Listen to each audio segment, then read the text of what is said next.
پھر یہ احساس ہوا کہ جتنا کسی کے پیچھے بھاگو گے اتنا ہی قدر کھو دو گے اپنی۔ چھوٹی عمر میں ذمہ داریاں انسان کی جوانی کھا جاتی ہیں۔ کبھی کبھی انسان کو اپنے مخلص ہو کے چلنے پہ بھی رونا آتا ہے۔ جہاں قدر نہ ہو وہاں سے خاموشی سے چلے جانا ہی بہتر ہوتا ہے۔ اچھا کھاتے ہو، اچھا پیتے ہو، اچھا پہنتے ہو، بیماری سے پاک ہو، کسی کے محتاج نہیں ہو تو کہو الحمدللہ۔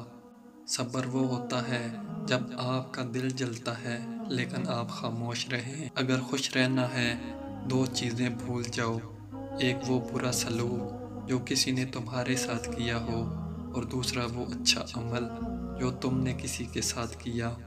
اللہ پر توکل رکھو، خاص طور پر تب جب چیزیں اور حالات تمہارے مطابق نہ ہوں۔ معافی اتنی ہی خوبصورتی سے مانگنی چاہیے جتنی بدصورتی سے اس کا دل دکھایا ہو۔ حضرت علی نے فرمایا، خدا سے جب بھی مانگو تو مقدر مانگو، عقل نہیں، کیونکہ میں نے بہت سے عقل والوں کو مقدر والوں کے در پر دیکھا ہے۔